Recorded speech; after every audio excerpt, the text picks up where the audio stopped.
Welcome back to Boiler Wild. My name is Eric Johnson, and on this podcast, I talk about boiler industry topics as well as personal development. WILD is an acronym that I came up with. It stands for work hard, invest in yourself, lead others, and develop yourself into a person of excellence. I'm a big believer that we need to develop ourselves to be people of excellence in everything we do, always have integrity and be able to lead others and to work hard in everything we do, even if it's in our home life or it's in our career. Working hard will always get you somewhere. There is a epidemic in America right now about hard work, and a lot of people don't want to do it for various reasons. And Americans who embrace hard work and take on problems and solve challenges are the ones that are able to thrive. So if that is you and you're not seeing results yet, just keep going. I am a firm believer of putting in the work and you will eventually see results. It's just like fitness. You don't see results overnight if you want to lose 10 pounds, but if you keep putting in the work, you are going to eventually see results. Today's topic, man, I had a wild day. It is late night Tuesday recording this. The day just gets away from you when you don't schedule a time to record the podcast. I need to start recording this in the morning so that I'm fresh and that I can just have a more straight approach to the podcast. But just man, emails. Let me tell you. Here's a side topic that I've wanted to post about on LinkedIn. I haven't yet, but everybody's talking about AI and how it's changing the world and disruption and all that. And a lot of people use AI for like basically a fancy Google search, which is fine. That's one use case for it. People also use AI for helping them think and brainstorm. I do that as well. I use ChatGPT to brainstorm and help think through some things. But another use case of AI is coding. And most people, the average person, has no idea how to code or how to do anything. And I am probably one step above the average person. I have heard of programming languages. I can kind of understand code. I took a coding class in high school, which was over 10 years ago. But coding is very easy now on simple applications with AI and ChatGPT to write some code. And my inbox, as most people's inboxes in your email, just gets flooded with junk. And I don't know, you protect your email address, but all of a sudden you sign up for the wrong thing. Some company sells your email address to somewhere, and all of a sudden you have random people emailing you about stuff that has no application to you. You just get on random lists. So what I did to help solve this, I am a hardcore Google person. So I use Google Workspace, I think it's called. Yes, Google Workspace.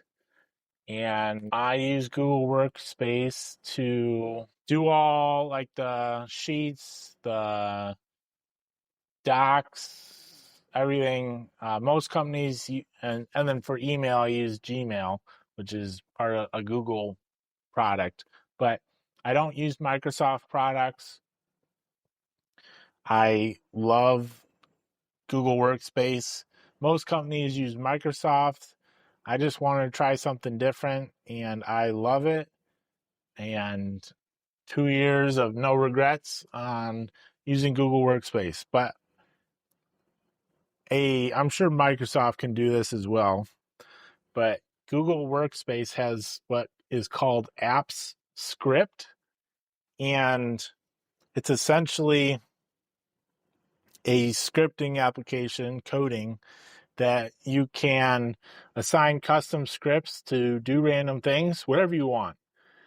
And I was able to write a custom script to basically be a virtual assistant for my email every 15 minutes. So every 15 minutes, the script runs, sorts my inbox, sends unrelated emails to spam, sends like purchase receipts to a folder, which then gets forwarded to my accounting software. And then after it forwards the email to the accounting software, it moves the receipt into storage so that I can find it if needed. It takes unrelated, not important emails and moves them to like a secondary inbox. And I can check that whenever I want, I guess. I check it every day, but it's less important emails, so what ends up happening is my main inbox, my primary inbox, it stays full of emails from people and important emails. So I'm able to concentrate better and prioritize emails from this script that I wrote. And it runs every 15 minutes, which is amazing. I could have set it to run every minute if I wanted, but is just not needed to run the script that many times.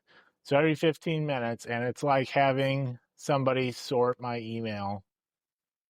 It is one of the most amazing things I ever did. Now I need to change it around a little bit. I have some changes after running. I've been running it about a month now, but it's night and day difference on my email. If I don't check my email, if I'm doing a training and I'm on site for a couple days and I'm not checking my email address throughout the day, I'll open up my email and my primary inbox is emails that are important that I need to respond to or need to look at.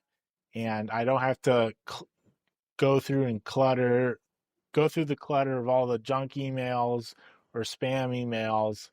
And it is just the greatest thing. I know you can do filters on email in Gmail as well as Microsoft Outlook. You can do email filters inside the email application, but this is about one step higher than a filter because it is looking for certain words and text inside of each email and the title or subject line of each email, and it sorts the emails based on that. And most spam related emails they have a certain amount of words that they say or text, and it is able to identify that and send it to spam. And I love it, and I wouldn't have been able to do that without AI using ChatGPT to write an app script, which I think is Python, which is what it's writing. But I highly recommend, if you haven't already, get your email sorted out. If you want an AI email virtual assistant, you can do it. I can show you how I did it if you have Google Workspace or Gmail. I think Microsoft, you can use it, Power Apps or something, but I love it. I've also used it to code other things that I'm working on. But if you are not learning how to use AI, I don't know. This AI thing is weird. A lot of people are saying the change is going to be bigger than how the internet changed the world. So think like 1998 to 2005, how much the internet changed, how businesses do business. AI is seemingly going to do that. Unfortunately, like, while I love new tools and efficiencies, we all know corporations are just using it to delete as many jobs as possible and save as much money as possible, which increases profit margins, makes them more profitable, which is not good for humanity. It becomes this ethical dilemma of, if we make AI all the entry level corporate jobs, how is anybody from college or entering the workspace, how are they supposed to get jobs and experience if AI is doing all the low level tasks? And I mean, there's no way to stop it. You can say, oh, I'm against AI. Even if the United States said, hey, AI is illegal to replace people, you would have all the other countries going ham at it, and the United States would fall behind. So it's the cat's out of the bag, or whatever the saying is. You can't put it back in. I think there needs to be a little bit more regulations around it, but right now it seems to be take as much ground as possible, and then when regulations come, or lawsuits more lawsuits get filed and settled, you just say oops and ask for forgiveness. That's a lot of what the AI companies are doing.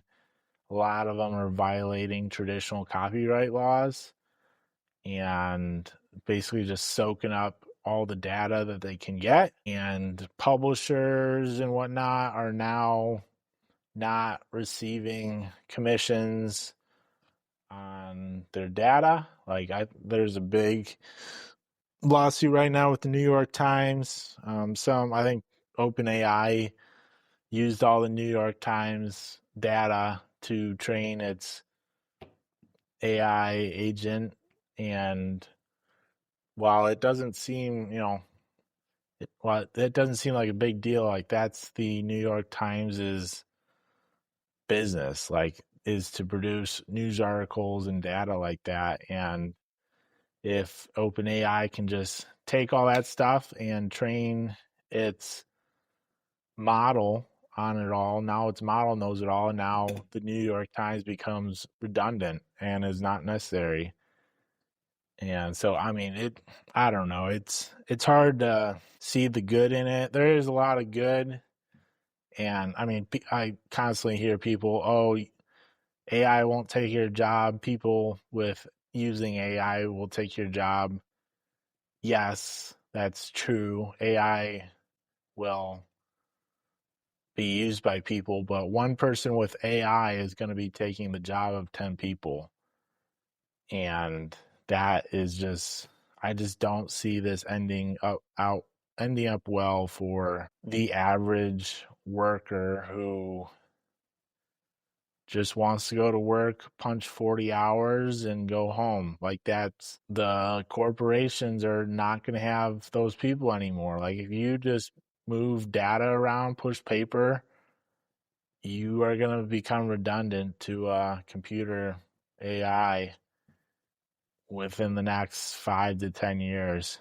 I mean, it's here now. AI's already taken away jobs now, but companies are still trying to figure out how to use it, how to implement it, and that's, yeah, I don't know. I try to keep up with it. I mean, I use it almost every day.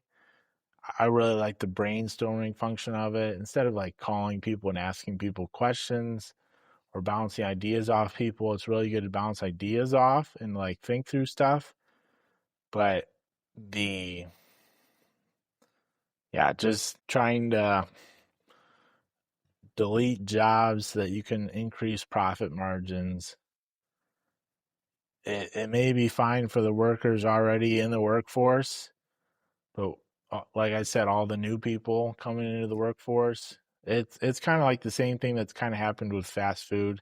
Fast food used to be like a high school job, or entry level job, young people doing fast food, and now there's tons of people that work in fast food who are older and they just, for whatever reason, work that job.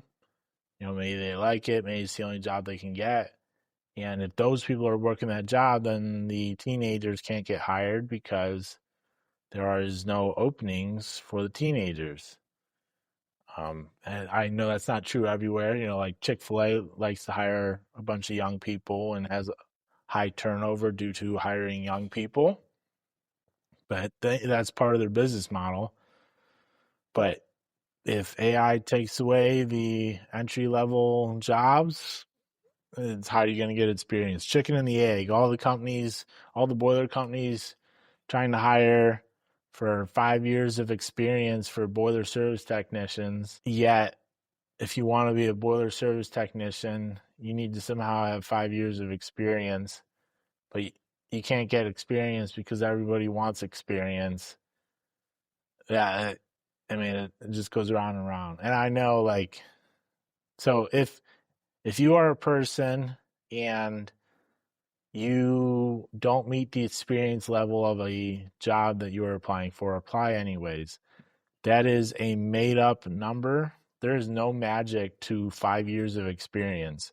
I think most boiler companies or even companies in general just make that number up because other people put down 5 years of experience.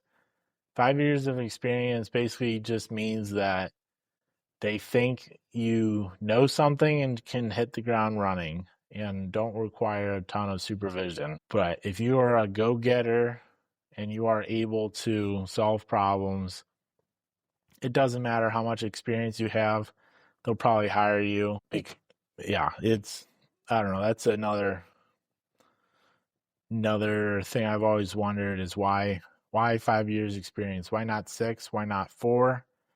What's the magic number of 5? I think because 5 is the even round number. It's not a technical even number, but everybody says, oh, you need 5 years experience or 10 years experience. Why not 4 years or 11 years? People just make it up. It doesn't actually matter that you need 5. And that kind of goes into my topic for today. So my topic I want to talk about is what actually makes you valuable as a boiler service technician. And this will apply to other fields as well. If you're an operator, stationary engineer, or whatnot, project manager, anything customer facing, or you're working with other people, which is most jobs, what makes a boiler service technician valuable? If you haven't listened to previous episodes, I come from the service industry. I was a service technician before my current role right now as the CEO and founder of BoilerLearn. And I have thought a lot about this at what makes a good service technician. And it's, spoiler alert, it's not knowledge. Technical knowledge, while it is valuable to know, it's not what makes a good service technician. There are some service technicians who know a lot who are terrible service technicians on paper. And when I'm thinking about this, you can go through all the qualities. Obviously, it's like a superhero. What superpower would you have? You can only choose one. Obviously, if you were going to build a service technician, your ideal one, you would want to have all the qualities: integrity, confidence, knows everything, very technical, customer focused, knows how to communicate, writes well, all that stuff. But when it comes down to it, and I've thought about this a lot, and email me if you disagree, email me if you have thoughts on this. I want to hear. DM me on LinkedIn. You can email me at eric.johnson@boiler.com. But as I've thought about this, for years, what makes somebody the ideal service technician?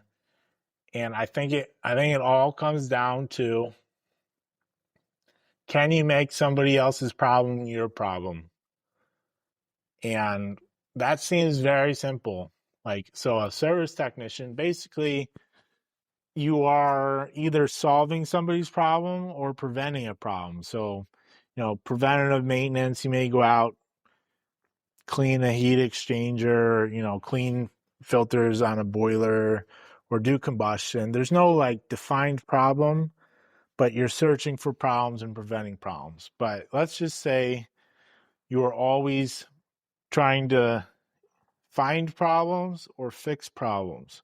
So a customer calls a company and customer calls your company.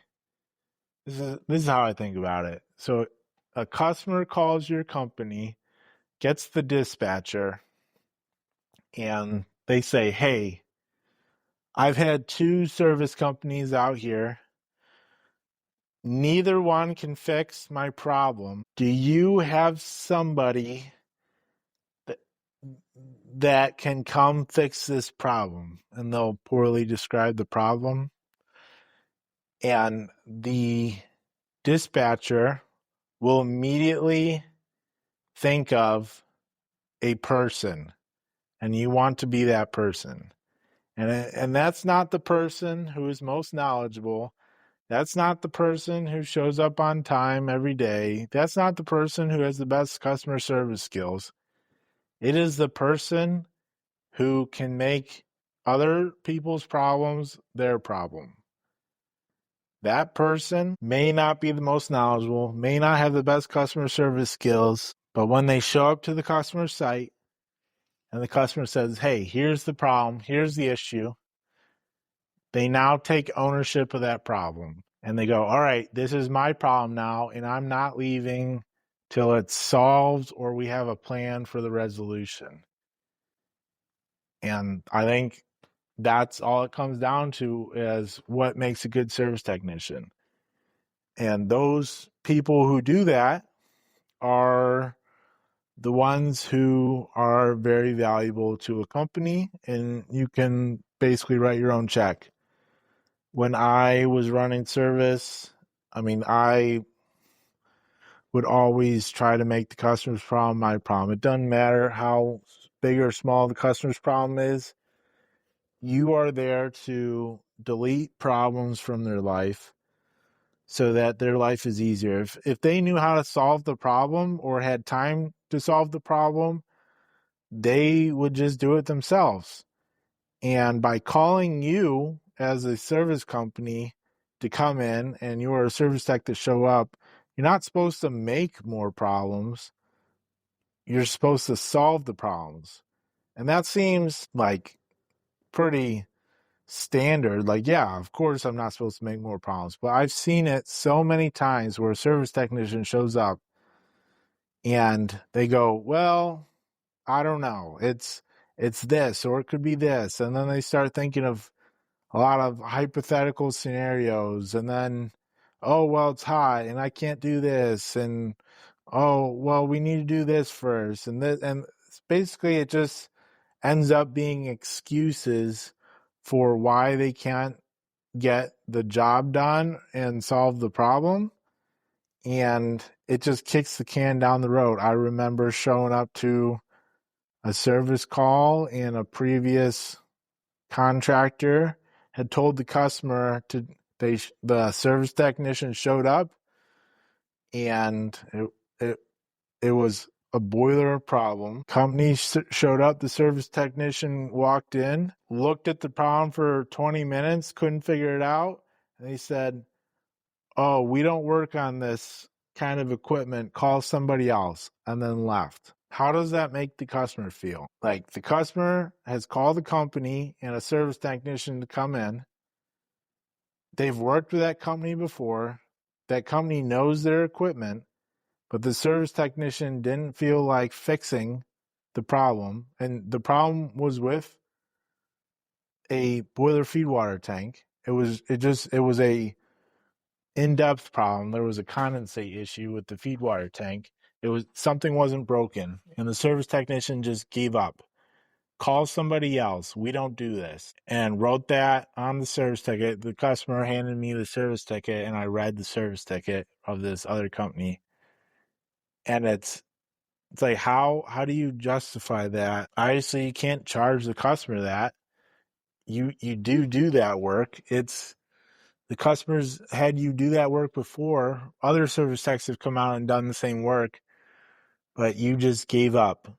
And you're essentially passing the problem back to the customer, except now you've wasted the customer's time, and your company is going to want to charge for your time to the customer. But it puts your manager in a hard spot, because who's going to want to pay for somebody who didn't do anything and just showed up? So when your dispatcher gets that call from a new customer or an existing customer and says, hey, I got a problem, I need your best person, that next name that appears in their head, if you're not that name or in the list of names, you got some work to do. And you don't have to be around for 10 more years of experience. It's all about how you carry yourself, learning. It doesn't take, while it will take years of experience to learn, don't think you're just going to be the most experienced service tech just because you have 30 years under your belt. The best service technicians are the ones that actively learn new things and make customers' problems their problem. If 3 o'clock rolls around and you have an hour left, do you stay and fix the problem? Or do you say, end of day is coming up, I'll be back in 3 days, your boiler will be down till then, no big deal, but I'm leaving.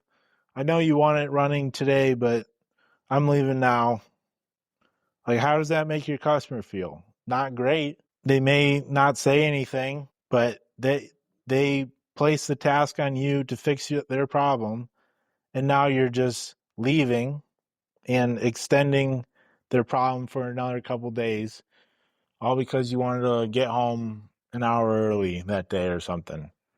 Like, there's hundreds of different scenarios on this, and when I think about all my difficult service calls and what the difference between somebody who gives up or takes shortcuts, it's making the customer's problem my problem.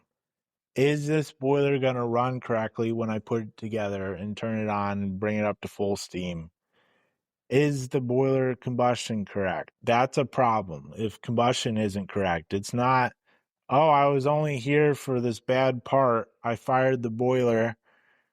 Yep, boiler's running, I'm out of here. That's not what a good service technician does. Now, if you got to work within the confines of what the customer is going to pay for, and also, if you've quoted time and material for it. If your company has quoted a scope, you got to stay inside the scope of work relatively. You always want to be mindful of your responsibilities as a company. Just because you're there as a service technician doesn't mean you need to just blow everything out of the water, give away a bunch of time and resources, and not make your company any money. That's not what I'm talking about. But if you're there, even if you're there for a quoted job, you fix the part, you fire the boiler, it doesn't take much to look at the flame and be like, man, I don't think that's right. Throw a combustion analyzer in there real quick, double check it. And if it's way off, and the customer may not pay for your time to do the combustion, you can always go approach the customer. Hey, I fixed the problem that you originally called about. The boiler's running, but I noticed when I started the boiler, the combustion was off. This is going to be a problem, and I have a combustion analyzer with me. I can fix this. Like, it'll just take, another hour or so. Like, is that all good with you? And most customers will be happy. If you just fire the boiler off and then leave, and then maybe the boiler soots up or has a high stack temp, or shuts down with combustion issues, Now you're generating another service call. Now you have to come back, and you probably can't come back for a couple days or even weeks. And it just leads into other issues, and now the customer has more problems.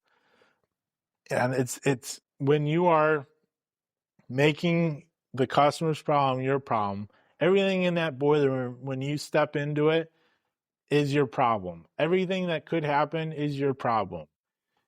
And you either need to document those problems and communicate with the customer what those problems could be, or you need to solve those problems for the customer. And now, obviously, if you go into a boiler room and stuff is falling apart and the customer's cheap, you obviously don't have to write up everything every single time you're there. But there's this, what's going to be a problem. If you see water spraying out of the seal of a feed water pump and you haven't brought that up to the customer and you're just like, I'm not here for that, that's more work that you could be selling to that customer, because that, while that may not be a problem now, all of a sudden that seal is going to fail. The customer is going to call and say, hey, I need a seal for my feed water pump. You can proactively get it done.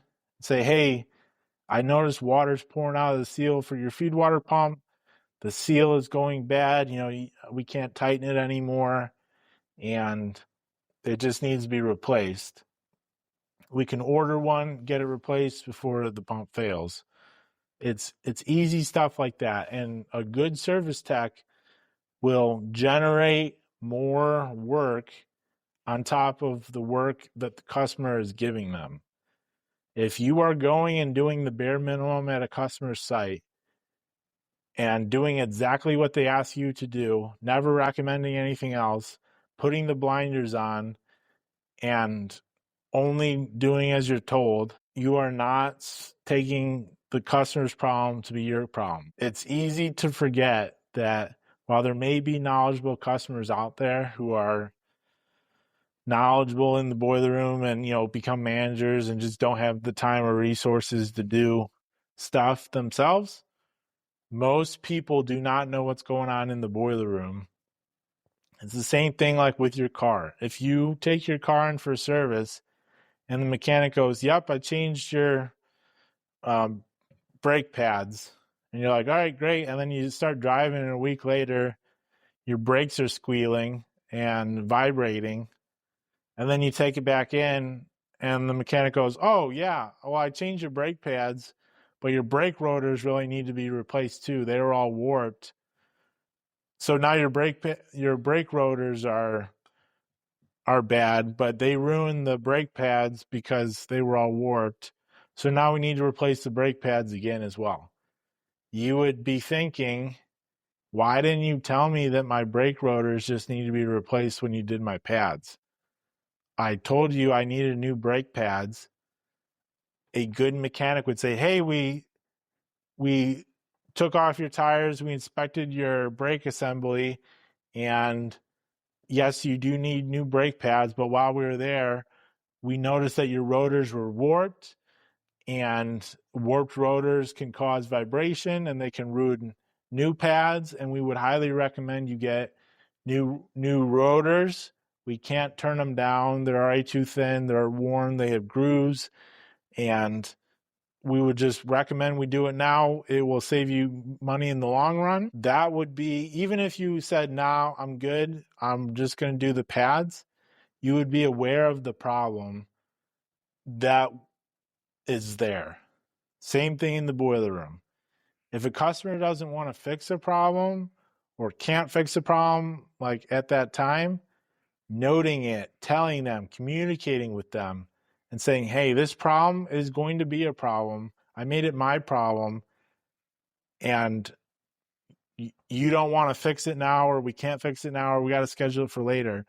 But I did my due diligence of making it my problem, and either we find a way to fix it today, or I note it on a service report to fix it in the future as a recommendation, or get a plan of attack or a quote or whatever you need to do. Making a problem your problem doesn't mean you have to solve everything that day for a customer, but You are smoothing the road. When a customer sees you show up, they should be filled with confidence on when you jump out of your truck and be like, great, I know this guy takes care of me. When he leaves here, I know the boilers are running great. I know the problem's going to be fixed the first time. This is who I want. And that's how you start building a great relationship with customers.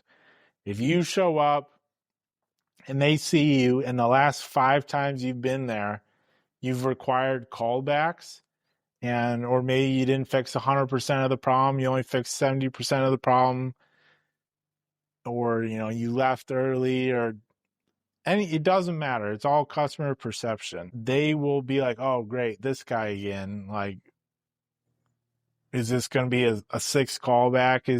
Is the problem actually going to get fixed? And they won't have confidence in you, and they may not express that, and they'll probably get frustrated with your company. They may request somebody else, and there's going to be a problem if customers start requesting to not get you. There's a problem there. Now, some customers may just have a preference for somebody else. They may be buddies with somebody else.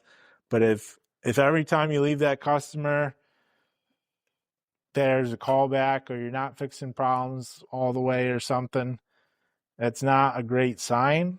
And you either need more training, but you probably just need to step back, say, all right, what's the problem? How do we fix it? And make sure the problem's fixed. Every callback I've had, I can almost tell you it's going to be a callback when I leave. I know I've cut corners before. I know I've had to rush, whether that's me having to rush or the customer, it's 5:30 in a school or something, and the janitor comes in and says, hey, I'm locking up at 6. Like, are you going to be done? And I may not have time to go through everything that I wanted to. So then I rush through, wrap it up in 20 minutes, and get the boiler running. And I may have missed a couple things that end up causing a callback. Like, stuff happens. I get it. Boiler rooms are full of chaos. Boiler rooms are full of millions of data points that you have to process of what is correct, what is incorrect, what is going to solve this problem, what do I need to do to solve the problem. But making the customer's problem your problem. And that goes down to having the integrity to make sure you are dotting your I's and crossing your T's. If you're taking a boiler apart and cleaning the control trees for the pressure controls on a steam boiler, are you flushing water through them? Are you making sure all the piping is clear? Are you making sure all the low water cutoff bowls are clear? Are you making sure the floats work correctly and that you've inspected all the mechanisms? Are you making sure the blowdown piping is clear? Like, it's all tiny little things that the customer doesn't really know about, but will cause problems if you don't check them. And it's just making those problems your problems and saying, hey, it's my duty. The customer is trusting me to take apart their boiler. Then you have your insurance inspector come in, say, hey, yep, boiler's good, and then clean the boiler, put it back together, check all the safety limits and combustion and all that stuff, and make sure that the boiler's good for a whole nother year. They're trusting me to do that, so I need to make sure that I am doing everything in my power to make sure that they're not going to have problems for a whole nother year, and that I am checking everything that I know will cause problems. And blockages in control pressure piping is not a great sign on a boiler and will cause problems. And build up in low water cutoff bowls. While it may not be a problem today, will that buildup cause an issue in the next 11 months between inspections? And when the boiler gets shut down again, like, I don't know, it probably will. So you need to make that problem your problem. And it just goes down to removing yourself from other situations. So like, you go to a customer site service call, 2:00 in the afternoon. It's late. You're probably tired. You're cooked. You had a hard problem in the morning. You show up and you can't figure out the problem, or you don't want to, or you don't feel like doing everything. You want to take some shortcuts to figure out to fix the problem, or you just want to start throwing parts at the boiler. If you take the customer's problem and make it your problem and go, all right, this is the problem, and I am not leaving until I have a planned resolution, like, hey, we need this part, and then I've tested to make sure that this part is going to work, or the problem's going to be fixed today or tomorrow or whenever we can get to it. But we will have a path to fix the problem. If you just throw a part at it and say, oh, we need this part, I don't have this, we're going to order it, and somebody else will come back and throw it on the boiler and it's going to be fixed, and you didn't make sure that part was actually the problem, and you didn't go through the proper diagnostics, you are not making the customer's problem your problem. You're just taking the easy road out, throwing a part at it just to get out of there, just to close the service call, and kicking the can down the road. Now, maybe you don't come back and throw that part on, but the other someone else throws a part on, and their instructions are, oh, so and so said this boiler needs this part. So then you show up, they throw the part on, and it doesn't fix the problem. And then they're like, well, shoot, like, what am I supposed to do now? And now they're troubleshooting the problem. And the customer's like, wait, why did I just wait a week for this part to come in when it didn't even fix the problem? Or you show up and throw the part on, and now the problem's not fixed. And you go, oh, actually, we needed this part, and we got to wait, another week to order this part. Like, there's a way to verify that parts are bad, and guessing is not a part of troubleshooting problems and fixing problems. Guessing is, take that out of your vocabulary. And every time I've seen a callback, or I've gone on a callback, or I've installed parts that somebody else condemned that didn't fix the problem, every single time you can go back and normally find that a troubleshooting process wasn't followed, and that just goes down to the person didn't care to make the customer's problem their problem. They just wanted to take the short-term pain away of the problem that they were faced with at that time, and decided to just throw parts at it. Now you can say, oh, well, I'm not trained, I don't know what I'm doing. That can be correct. Yes, a lot of people don't know what they're doing, or are undertrained for some situations that they get into.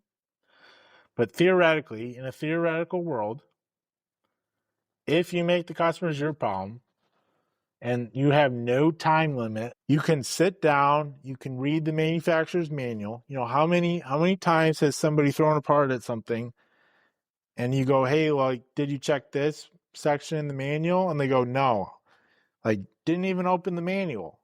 You know how many times I've gone to a service call and the problem and the fix have been right in the manual? It's all the time. But they didn't even open the manual. They didn't call anybody else. They didn't ask the customer questions about what the problem is, or what they think is the problem, or like what's normal or what's not working. Like, I can remember, oh, it's probably another story for another time, but I went out on a call out that very early morning, probably 2 a.m. It was a process heating line. It wasn't even a boiler. And this was like 3 stories long. The operator station, we had to radio to the operator to start the line, like all this stuff, multiple burners. wiring diagram in binders that are 5 inches thick, and I'm trying to process everything. And they're like, hey, like so and so zone is failing and all this stuff. And I'm trying to narrow down what's going on. And I just keep asking the operators questions like, all right, so when we push the start button, like what's supposed to happen? And then, all right, well, what's supposed to happen after that? All right, what do you think is supposed to happen after that? And you just keep going through everything and going, all right. And then you can kind of start narrowing it down. And after hours and hours and hours of narrowing stuff down and trying to process what's actually happening on this line, it ended up being a bad or worn out coupling on one of the burners that you could barely see on the air damper. So the air damper was too far open and the burner was failing to light. And you might say, well, that's an easy problem. Well, when you can't see the flame and you have like 10 burners in a zone and the wiring diagram is binders of diagrams and the operator station is 200 yards to the right where you have the radio and 3 floors down and it's 2 a.m. and you're working on an oven line that you've never seen before, it can be overwhelming. But in that situation, I made the customer's problem my problem. I said, all right, something isn't working and I have to find out what isn't working. I know nothing about this oven line. I know enough about process burners, to be competent around them, but this oven line is a custom designed oven line. It's 3 stories tall. It's got multiple zones. It's got panels everywhere, but it's figuring out, all right, let's go through the steps with the operators. What is happening? All right, where does it fail? All right, so now we're narrowing it down. All right, we're failing at this. All right, do we have ignition? All right, yes, ignition's happening. All right, well, other burners are lighting, so we don't really have a gas issue. So then it's verifying this. All right, it's lighting. And then all of a sudden, eventually I was like, all right, I think I've gone through everything. And I remember putting my hand, I got the burner to light by manually changing a wire on, I forget what it was, but I changed the wire to keep something, but we changed the setting or whatever in the programming and the burner lit. I think we opened up the fuel a little bit, but I was like, well, that's not going to make sense. That's not the fix because the fuel didn't close itself. So then I'm like, well, the only other thing would be air, but it was a mod motor, direct coupled to a air damper. So, and it was moving, so it looked normal, but it ended up being when I touched that coupling and spun the air damper that you could hardly access, that coupling wobbled and had so much play that while it looked like the mod motor and air damper were moving together, the air damper was open just enough too far that the burner wouldn't light. And that was the whole problem. We didn't have a new coupling of the right size. It was like a Lovejoy coupling, very fancy coupling for a air damper on a process burner. So this was a very fancy factory. So the machinist got on the lathe and made a coupling. So an hour later, we had a coupling and fixed the burner and the process line was ready to go. And that's all because I made the customer's problem my problem. Not that I am anybody special, but it's taking the customer's problem and saying, all right, it's my problem, let's fix this. And if you do anything else, you're probably going to not be a great service technician and leave disappointment with your customers. And yeah, that's just how I see that. Make the customer's problem your problem. When somebody calls and says and talks to your dispatcher or your service manager and says, "Hey, I've had other contractors out here. I can't get this fixed. They recommended I call you." The name that pops into their head, you want to be that name.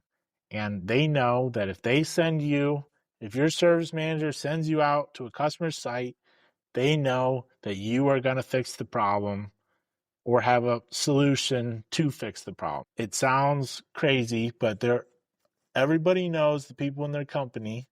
They go to customer site and make excuses or don't fix problems or take shortcuts or change parts without proper diagnostics. It happens. But if you can make the customer's problem your problem, you'll be very successful. I think that's all I got for today. If you have any other podcast topic recommendations, you can email me or DM me on LinkedIn. Look me up on LinkedIn, Eric Johnson. If you enjoyed this podcast or other podcasts, I would very much appreciate if you could rate it 5 stars. If you hated the podcast, send it to somebody you hate or your competitor so I can waste their time as well, and maybe they'll like it too. But that's all I got. I hope you enjoyed this episode and stay wild.